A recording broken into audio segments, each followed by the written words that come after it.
За өдрийн мэнд. Өмнө нэг үндэсний олон нийтийн радио телевизийн санхүүгийн тайлбар үйл ажиллагааны тайлан хэлж яхад бас энэ байр суурийг би нэг хэлж ирсэн юм аа. Айл бүрээс 1200 төгрөг хатматаар авчдаг.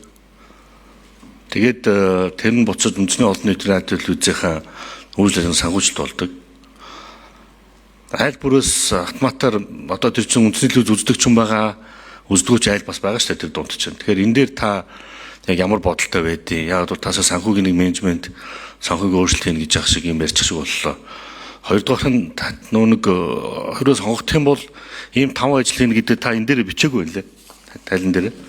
Тэгээд сая өөрөө ярианаа сонслоо. Тэгээд нэгдүгээр санхүүдэлтэй нэг яаж ямар менежмент хийж байгаа юм бэ гэдэг нэг асуулт сууя. Тэгээд одоо чинь инээдтэй юм л да. Гэхдээ энэ одоо нөгөө материал бүрдүүлэлтэн дээр нь тухайн албан тушаал томилогдвол хийх ажил уг албан тушаал нэр дэвсэн үндэслэлд тайлбарлаад хамгийн багадаа 500 хамгийн их 1000 үгэнд бичнэ гэдэг ингээд тодорхойлцсон. Тэгэхээр энэ нөгөө нэг энэ шаардлага хангахгүй байдаг. Тэгэхээр энийг одоо баримт бичгийн бүрэл хангасан гэж үзэх үү? Энийг би одоо хинээс суух уу? Ажлынсаа суух уу? Баримт бичгийн бүрэл одоо хангасан гэж үзэж байгаа юм уу гэж одоо энэ шалгуураараа хүртэл ингээд өөрчлөгдөд байна шүү дээ. Өөр болох гэдэг шүү дээ, тий. Тэр санхүүгийн хувьд бол тэр чинь нэг өрх бүрээс авж байгаа мөнгөнд дөнгөөр нийтдээ тэр чинь жилийн эцэг нөлөө өрхөнд төгрөг олчдаг. Тэн дээр яаж одоо ямар байдлаар санхүүгийн менежмент хийх юм? Дөрөв бас ундрам гүшүүн айгүй 100 юм хэлж илэн шүү дээ.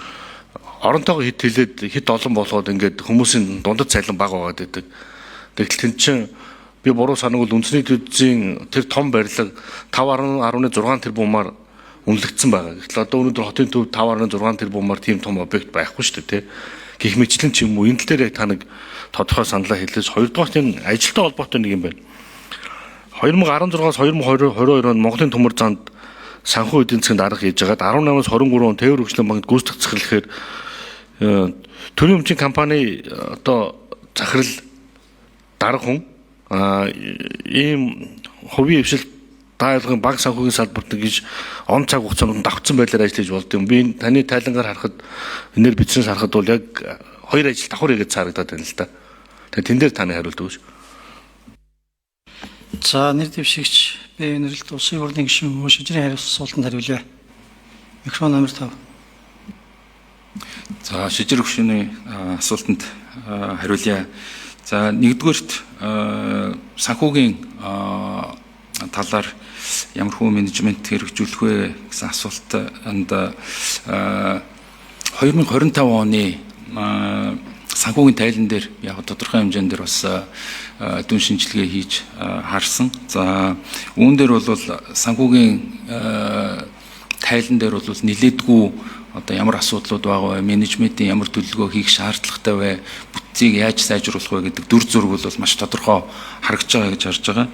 За орлогыг бүтцээр нь харах юм бол хураамжийн орлого бол 38.6% байгаа. За төсвөөс бол 40.7% улсын төсвөөс бүрдүүлэлт орлогоо хийж явж байгаа. Тэгэхээр орлогын төрөлжилтийг бол нэлээд сайжруулах хэрэгтэй. Орлогын хураамж бол ер нь олон улсын байгууллагуудын олон улсын одоо өргөн нэвтрүүлгийн байгууллагууд одоо BBC эсвэл одоо PBS-ээс солонгосын ZDF Германы байгууллагуудыг харах юм бол ер нь хураамжийн орлого бол их ихтэй яг шаардлагатай хангалттай орлого болдгоо.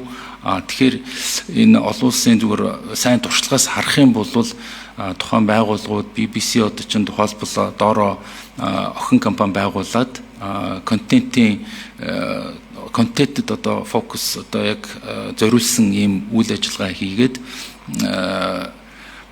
платформудад одоо олон нийтийн одоо Netflix ч вэ, HBO ч вэ одоо ийм платформудад бол борлуулалт хийгээд одоо нэмэлт орлого олж одоо яг энэ дутагдсан санхүүжилтийн орлогынхаа санхүүжилтийг бол бүрдүүлж явдаг юм байгаа. За нийт энэ жилийн төсвийн дэмжлэг бол 40% гэдэг бол ер нь бол нэлээд том тоонд орж байгаа. За энэ маань бол 2025 онд бол багассан дүнгээр 40% болсон байж байгаа. Өмнөх жилүүд дээр хамаагүй өндөр байсан байлээ. Тэгэхээр энэ маань өөрөө бас эргээд хараат бус байдалд бол одоо сөргөөр нөлөөлөх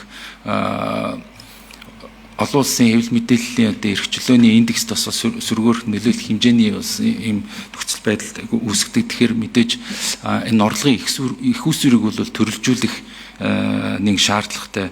За мөн зардлын хувьд ч гэсэн одоо бид харахад бол нийтдээ хүний нөөц болон өдөр тутмын үйл ажиллагаа буюу одоо цахилгаан, дулаан, байр усны зардал болон хүний нөөцд бол нийт зардлын 70% байж байгаа. Тэгэхээр яг үндсэн одоо зардал гаргах ёстой контент болон одоо техник завсар үйлчилгээ хөрөнгө оруулалт дээр бол дөнгөж нэг 15% зардал нь бол ногдсон байдаг. Тэгэхээр энэ маань юу харагдуулж байна гэхлээр өдөр тутмын үйл ажиллагаа хүний нөөцдөр одоо дийлэх зардал явж байдаг. Яг гол зардал нь тусгагдах ёстой одоо контент тоног төхөөрөмжийн хөрөнгө оруулалтын сайжруулах энэ зардал дээр бол маш бага дүн одоо ингэж тавигдж ирсэн байдаг. Яг зардлын хувьд. Тэгэхээр цаашид энэ маань ер нь бол одоо контентын хувьд хөтөлбөр сайжруулах одоо шаардлагатай санхүүжилт мөнгө нь бол илүү маш дутмаг ирсэн байна гэдэг юм илэрхийлэл гэж харагдаж байна. За хоёр дахь асуулт Монголын 2016-аас 2022 он хүртэл Монголын төмөр зам компанид төрөмчт компанид ажиллаж байх хугацаанд мөн бас давхар ажил хийжсэн талаар тавьсан байлээ. За энэ нь бол би үндэсний хөрөнгө оруулалтын банкнд хараат бус гишүүнээр ажиллаж исэн. Энэ талаараа бол холбогдох байгууллагуудад авилгатай тэмцэх газарт болон бусад төрөмчийн хорондоо бол би тайлагнаад явж исэн. За хараат бус гишүүний хувьд бол энэ бол улиралдаа нэг удаа хуралддаг, энэ хуралданд оролцдог нэг ийм ажил байгаа. Бүтэн цагийн ажил биш. Холбогдох байгууллагуудад бол бүтэнд бол тайлангаа өргүүл явьжсан.